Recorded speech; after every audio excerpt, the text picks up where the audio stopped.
my brethren of the Bobber Nation. I am out here on the side of the road in the middle of nowhere, Colorado. It's windy.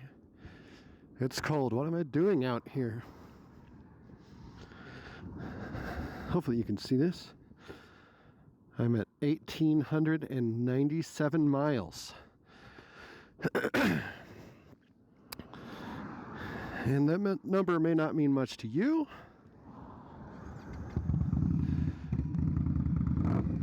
but I'm going to explain it here in a second. Oof, that was rough.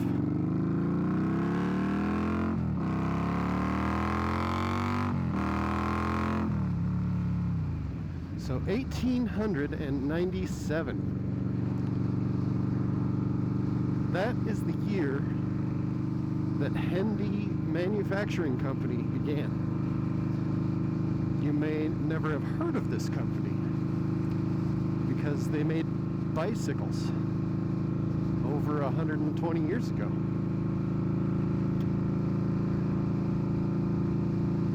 But that'll mean something to you very quickly. Most people like to share their odometer milestone of 1,901. But I wanted to start at 1897 when it all began. And we'll share the milestone together.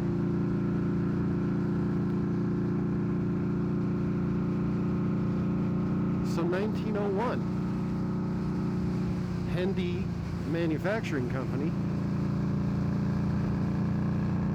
built their very first motorcycle factory in Springfield, Massachusetts, making them the first American motorcycle company ever. This is 2 years before Harley-Davidson would be founded. And so that's the big reason you'll see 1901 on the side of Indian engines. People will post pictures of their odometer at 1901. There's lots of ties to 1901 throughout the Indian Motorcycle Company. But again, at the time, they were Hendy Manufacturing. For their time, they were very innovative. They were ahead of the curve. In 1906, they actually created the very first V-twin engine. And that very V-twin is the ancestor of all the V-twin engines we know and love today. And that was put into production motorcycles the following year in 1907. These were good times for the Hendy Manufacturing Company.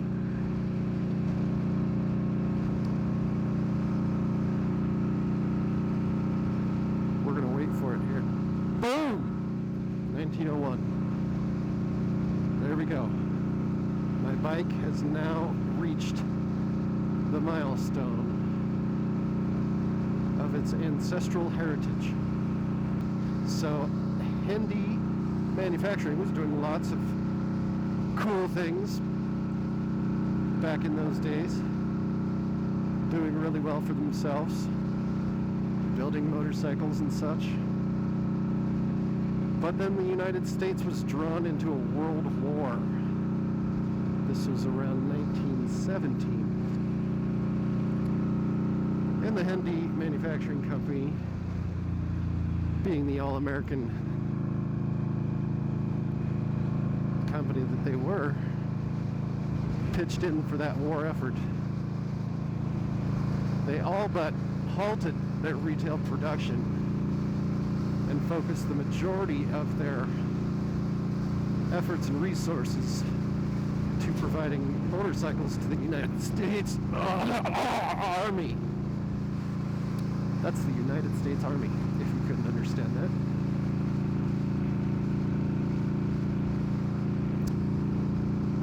And that war spanned about 2 years, and in that time, they sent over nearly 50,000 motorcycles to support the World War I effort. Now after that, things went well. In 1920, this may be another big number that you'll hear come up. In 1920, they invented the first Scout. That very first Scout is the beginning of the very bike I'm riding today.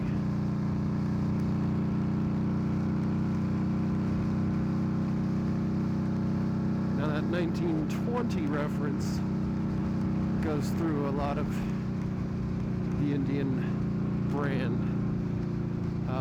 The seat I'm riding is called the 1920 Solo seat.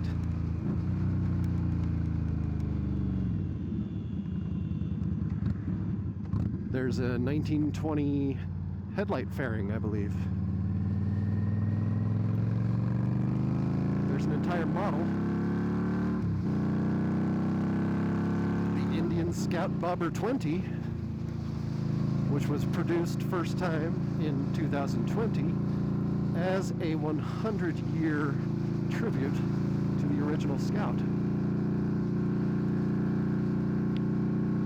So that 1920 mark is practically as important as 1901 to a lot of us bobber riders. And then in 1923 came the big moment where the Hendy Manufacturing Company changed their name officially to the Indian Motorcycle Company. And yes, I said motorcycle, and I said it that way on purpose. There was no R. I am guessing motorcycle was not a word anybody had come up with yet. So it was deemed the Indian Motorcycle Company. Now I could not, for the life of me, find any reference to when they added the R. So from here on out, I'm just going to call it Indian Motorcycles. But that was 1923. And there was close to 2 decades of growth and prosperity for Indian motorcycles. But then once again, 1939, the United States was thrown into war. And we had a very long period of time in World War II. For 5 years, Indian, once again, supported that effort, sending over $24 million worth of motorcycles and spare parts to the United States Army and our French allies.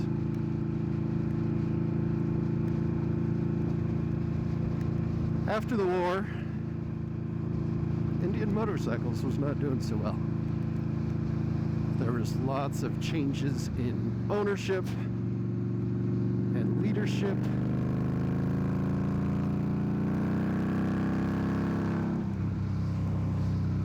And at some point it was decided to shut down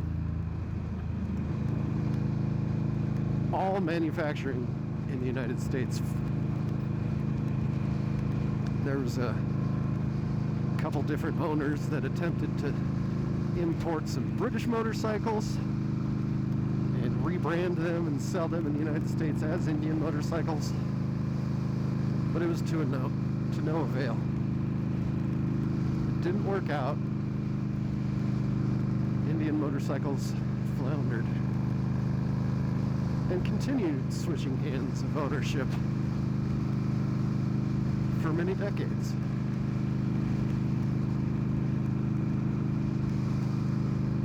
Then come 2011, Polaris Industries buys the Indian brand.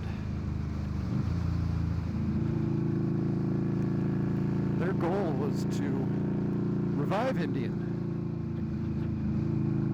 and continue in the footsteps of their original founders, leading with innovation, powerful technologies, iconic brands, and models. And they did a fairly awesome job, in my opinion. We now have these amazing Indian motorcycles, and Polaris helps us remember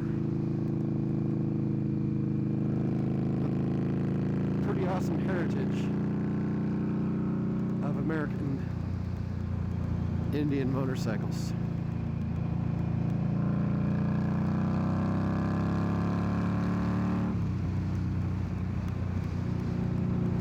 And I'm rather proud to own a piece of this American history.